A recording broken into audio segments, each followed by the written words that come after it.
ఎటువంటి కంటి సమస్యకైనా 100% ఆయుర్వేద పరిష్కారం సంజీవన్ నేత్రాలయ.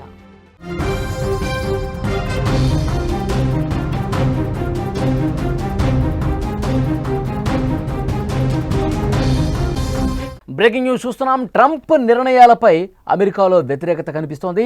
ఆకాశానంటే అక్కడ భారత వస్తువుల ధరలు సామాన్య అమెరికన్లపై ఆర్థిక భారం పడింది. ఆర్థికవేత్తల నుంచి తీవ్రంగా హెచ్చరికలు కూడా వస్తున్నాయి. టారిఫ్ల వల్ల అమెరికాకే ఎక్కువ నష్టం వస్తోంది. ప్రజల నుంచి అసంతృప్తి పెరుగుతోంది. ట్రంప్ పట్టు వీడకపోతే పదవికి ముప్పుండే అవకాశం ఉంది, రాజీనామా చేయాల్సి వస్తుందన్నటువంటి డిమాండ్స్ కూడా చాలా వినిపిస్తున్నాయి. అమెరికాలో ట్రంప్ పాలన ప్రారంభమైనప్పటి నుంచి ట్రంప్ తీసుకుంటున్న నిర్ణయాలు ఏవైతే ఉన్నాయో అవి దేశంలో కాకుండా అంతర్జాతీయంగా కూడా తీవ్రమైన చర్చకు దారితీస్తున్నాయి. ట్రంప్ తీసుకొస్తున్న కొత్త ఆర్థిక విధానాలు, ముఖ్యంగా విదేశీ వస్తువులపై టారిఫ్లు పెంచడం వల్ల తలెత్తుతున్న పరిణామాలు తిరిగి ట్రంప్ మెడకే చుట్టుకుంటున్న పరిస్థితి ఉంది. ప్రస్తుతం భారత్ మీద ట్రంప్ తన ప్రతాపాన్ని చూపిస్తున్నాడు. వరుసగా టారిఫ్లు పెంచుకుంటూ పోతున్నాడు. విదేశాల నుంచి దిగుమతయ్యే వస్తువులపై భారీగా టారిఫ్లు విధించడం ప్రారంభించింది అమెరికా. ఈ జాబితాలో భారత్ కూడా ఉంది. భారత్ నుంచి అమెరికాకు ఎగుమతయ్యే అనేక వస్తువులపై టారిఫ్లు పెరగడంతో ఆ వస్తువుల ధరలు భారీగా పెరుగుతున్నాయి. ముఖ్యంగా చేనేత వస్త్రాలు కావచ్చు, హస్తకళలు కావచ్చు, చిన్న తరహా పరిశ్రమ ఉత్పత్తులు కావచ్చు, ఫార్మాస్యూటికల్ కావచ్చు, వ్యవసాయ ఉత్పత్తులు కావచ్చు, ఆక్వా ఉత్పత్తులు కావచ్చు, ఇవన్నీ కూడా తీవ్రంగా ప్రభావం చూపే లిస్టులో ఉన్నాయి. ఈ టారిఫ్ల వల్ల భారతీయ ఎగుమతిదారులు కొద్దిగా నష్టపోతున్నప్పటికీ దానికంటే ఎక్కువగా అమెరికాలో ఉన్న ప్రజలు నష్టపోతున్నారు.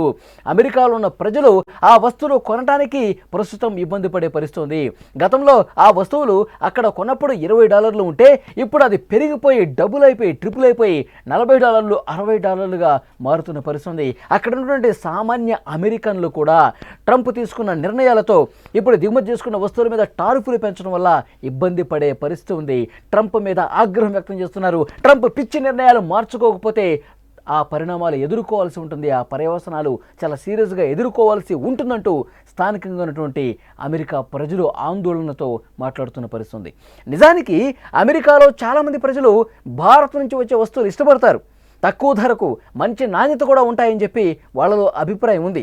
ఇప్పుడు టారిఫ్లు పెరగటం వల్ల ఈ వస్తువుల ధరలు భారీగా పెరిగిపోయాయి. సామాన్య అమెరికన్లు తీవ్రంగా దీన్ని వ్యతిరేకిస్తున్నటువంటి పరిస్థితి. ట్రంప్ పిచ్చి ప్రేరేపణలు చేస్తూ ఉన్నాడు, పిచ్చి డెసిషన్ తీసుకుంటున్నాడు. ఇష్టారీతిన ఈ విధంగా ప్రతీకారంతో భారత్ మీద ద్వేషంతో రగిలిపోయి ఈ విధంగా టారిఫ్లు విధిస్తే నష్టపోయేది ఆ వ్యాపారులు నష్టపోతారో లేదో తెలియదు, కానీ ఇక్కడ ఉన్న అమెరికన్లు మాత్రం తీవ్రంగా నష్టాన్ని ఎదుర్కోవాల్సిన పరిస్థితి. వాళ్ళు కొనుగోలు శక్తి తీవ్రంగా ఇబ్బందికర పరిస్థితుల్లో పడే పరిస్థితి. ఉదాహరణకి ఒక సాధారణ దుస్తుల ధర $20 అనుకుంటే ఇంతకుముందు నేను చెప్పినట్టు అది $60కు పెరిగే అవకాశం ఉంది. అకస్మాత్తుగా ఈ విధంగా ధరలు పెరిగిపోతే సామాన్య ప్రజలు తీవ్రంగా ఇబ్బంది పడుతూ ఉన్నారు. అక్కడ నిత్యావసర వస్తువులు కూడా రోజు షాపింగ్ మాల్స్కి వెళ్ళి కొనుక్కుని ఇంటికి తెచ్చుకునే వస్తువులు కూడా భారీగా పెరిగే అవకాశం ఉంది. ట్రంప్ తీసుకుంటున్నటువంటి ఈ విధమైన నిర్ణయాల మీద అమెరికాలో ఉన్న ఆర్థికవేత్తలు కూడా ఆందోళన వ్యక్తం చేస్తున్నారు.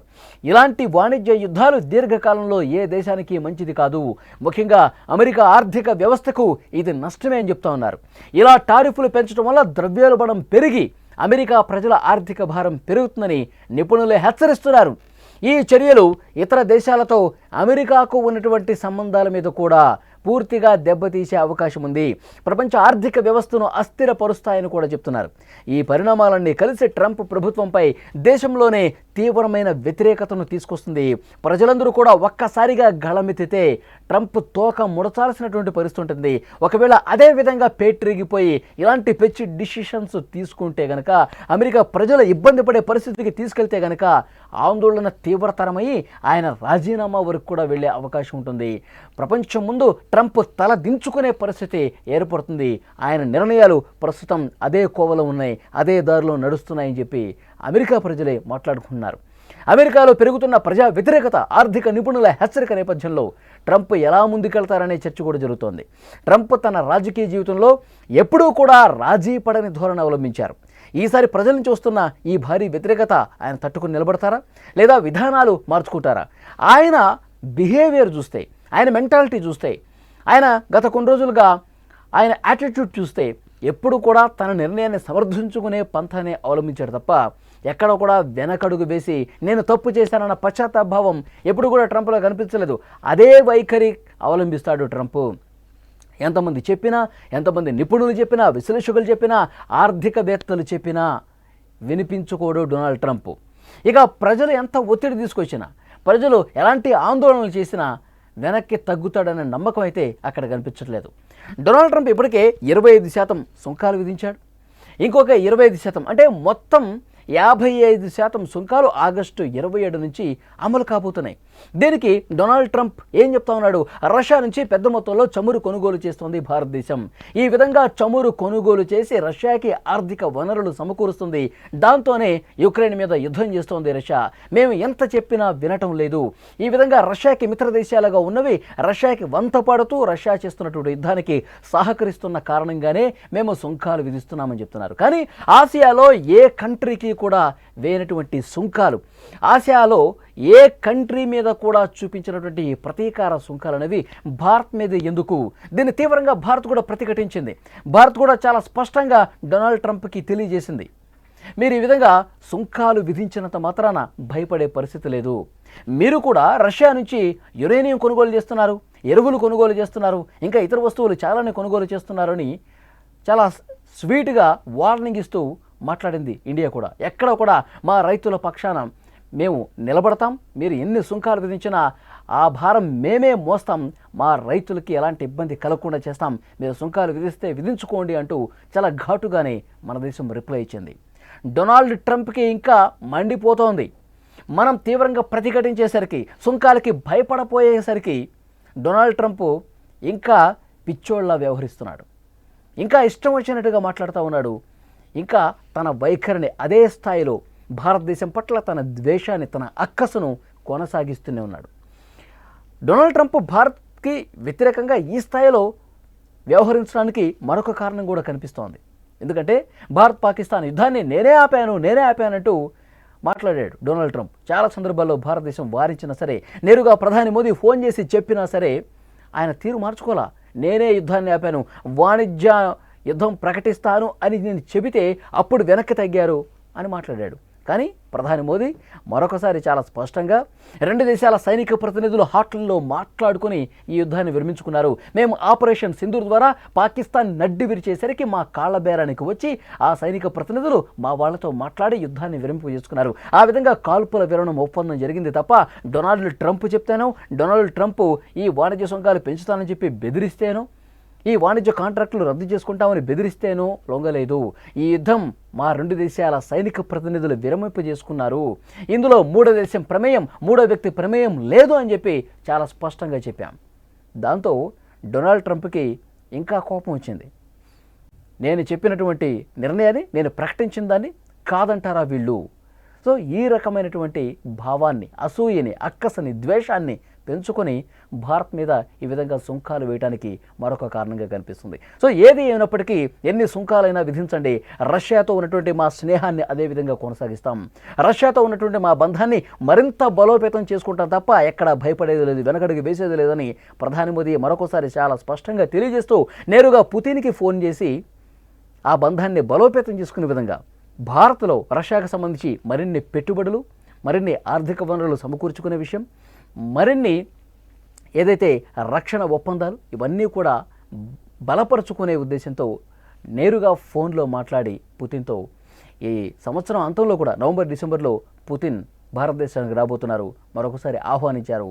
వచ్చిన తర్వాత ఏ విధంగా ముందుకెళ్ళాలి, అమెరికాను ఏ విధంగా కట్టడి చేయాలి, అమెరికాను ఏ విధంగా మనం నిలువరించాలి, ఈ విషయాల మీద కూడా మాట్లాడుకునే అవకాశం చాలా స్పష్టంగా కనిపిస్తుంది. సో ఏదేమైనప్పటికీ ఇప్పుడు జరుగుతున్న పరిణామాలను బట్టి చూస్తే సుంకాలు భారీగానే ఉన్నాయి. భారతదేశ వ్యాపారులు ఇబ్బంది పడే స్థాయిలో సుంకాలు ఉన్నాయి. కానీ ఆ భారం అనేది ప్రజల మీద, వ్యాపారస్తుల మీద పడకుండా తీసుకుంటాం, ఆ నిర్ణయం తీసుకుంటామని ప్రధాని మోదీ చెప్తున్నారు. దాంతోపాటు అక్కడ అమెరికాలో ప్రజలు నరకయాతన చూస్తూ ఉన్నారు. అమెరికాలో ఉన్నటువంటి సామాన్యులు వాళ్ళ ఆర్థిక కొనుగోలు శక్తి మీద తీవ్రంగా ప్రభావం చూపిస్తోంది. మన మీద సుంకాలు వేశారని చెప్పి వాళ్ళు ఆనందం వ్యక్తం చేస్తున్నారు. కానీ డొనాల్డ్ ట్రంప్ అక్కడి ప్రజలు మాత్రం ట్రంప్ తీసుకున్నటువంటి నిర్ణయాల మీద ఆగ్రహం వ్యక్తం చేస్తూ ఉన్నారు. ట్రంప్ పిచ్చి నిర్ణయాలు తీసుకుంటూ దేశ ప్రజల మీద ఎనలేని భారం మోపుతా ఉన్నాడు. ఇది ఆయనకే తగులుతుంది. ఆయన మీద మరింత ఒత్తిడి పెరిగే అవకాశం ఉంది. అక్కడి ఆర్థికవేత్తలు, మేధావులు కూడా చెప్తా ఉన్నారు, ఇది మంచిది కాదు, నీ నిర్ణయాన్ని మార్చుకో అని చెప్తా ఉన్నారు. రోడ్ల మీదకి జనం తండోపతండాలుగా తరలి వచ్చి యాజిటేషన్ చేసే రోజులు ఎంతో దూరంలో లేదు.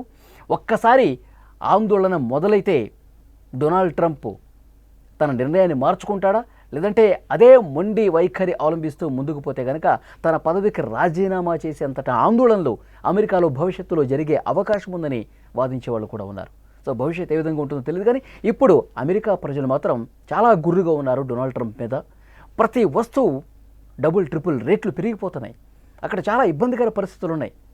వీటిని మరి డొనాల్డ్ ట్రంప్ పరిగణలోకి తీసుకుంటారా, అదేవిధంగా ముందుకు పోతారో తెలియదు. ఇప్పటికైతే తీవ్రమైనటువంటి అసంతృప్తితో అమెరికా ప్రజలు ఉన్నారు.